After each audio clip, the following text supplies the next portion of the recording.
四国巡礼の起源。伊予の国江原村に右衛門三郎という男がいた。この右衛門三郎は財力も権力もある長者だったが、強欲で情けを持たず、民からの人望も薄かった。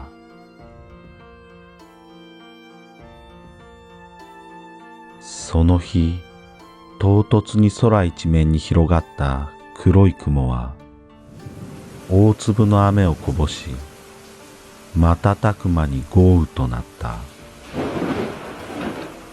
この豪雨の中、右衛門三郎の屋敷の門を叩く者がいた。右衛門三郎が門を開けると、そこには托鉢の修行をしたみすぼらしい僧が立っている。右衛門三郎は、托鉢の坊主に恵んでやるものはない。と、無下に追い返した。ところがその僧は、次の日も、また次の日も、7日間毎日、托鉢に現れた。右衛門三郎は、その度に追い返し、ついに8日目、その僧が托鉢に現れると、右衛門三郎はその鉢を竹ぼうきで叩き落とした。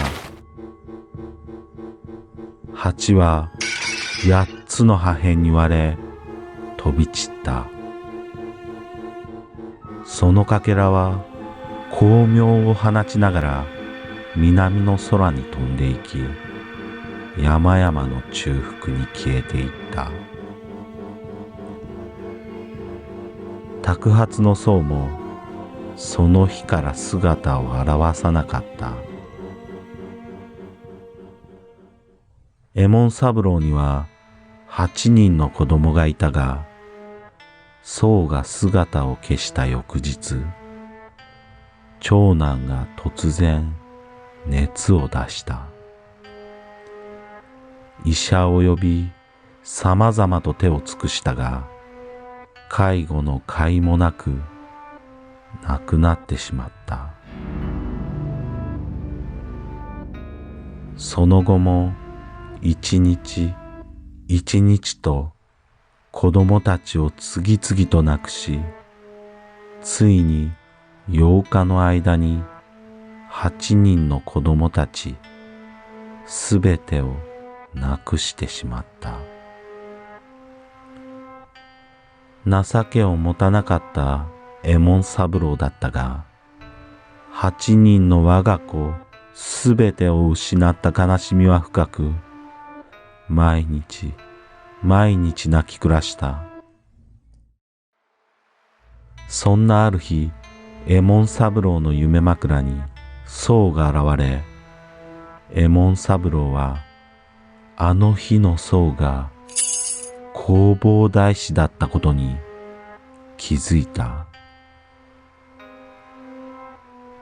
自らの振る舞いが自らの不幸を招いたことを悟り、弘法大師に会い、許しを請うために白装束に身を包み、笠をかぶり、金剛杖を持って家を出た。右衛門三郎は弘法大師を訪ねて方々を歩いたが、行く先々で一歩遅く、または行き違い、巡り合うことができなかった。そこで自分がお参りしたことがわかるように、紙に名前を書いた札をお堂に残していくようになった。来る日も来る日も険しい山道を行き、川を下り、雨の日も雪の日も弘法大師を求め歩き続けた。8年もの歳月が無情にも過ぎ去り、四国寺院を20回巡ったが、弘法大師に巡り合うことはなかった。そうしてうるう年の年、右衛門三郎は逆回りに回ればお大師様に会えるかもしれないと、旅してきた道を逆回りに回り始めた。しかし右衛門三郎の体はすでに限界を迎えていた。息も絶え絶えに阿波の国正山寺のふもとまで来ると、病に倒れ一歩も前に進めなくなってしまった。その命の灯火は最後の時を迎え、今まさに燃え尽きようとしていた。その時、右衛門三郎は薄れゆく意識の中、あの時の僧の姿を見た。弘法大師だった。右衛門三郎は涙ながらに過去の過ちを詫びた。弘法大師は温かく包み込むように言った。よくここまで歩んできました。今までの罪はもうすでになくなっています。しかし、あなたの命はもう尽きようとしている。何か望みはありますか？右衛門三郎は答えた。次に生まれ変わるときには、伊予の国領主河野家に生まれ、人の役に立ちたい。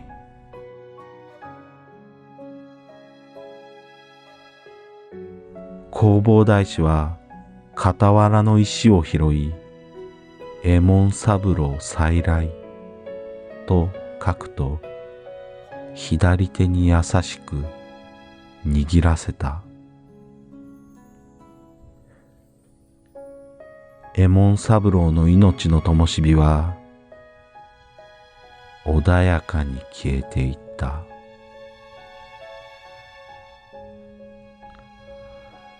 弘法大師は右衛門三郎を手厚く葬り、その墓の上に金剛城を建て供養した。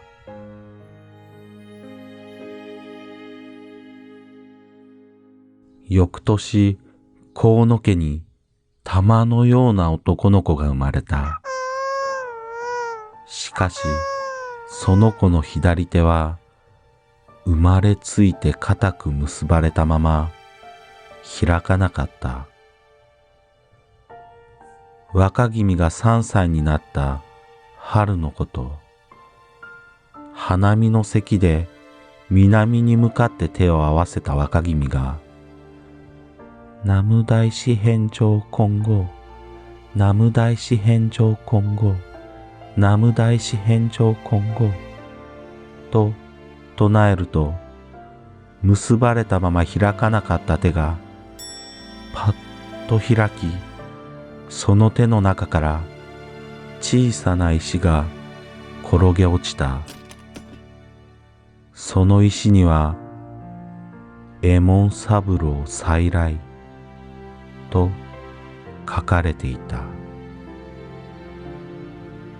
若君は右衛門三郎の話を聞き育ち、人の役に立ちたいと願い、立派に育つと民のための祭りごとを行った。そして若君が握りしめていたこの石が収められた安養寺は、それ以来石手寺と名を改めた。この話は四国巡礼の起源とも言われ、うるう年に逆打ちすると、現在もなお修行を続ける弘法大師に会える、3倍のご利益が得られるとも言われている。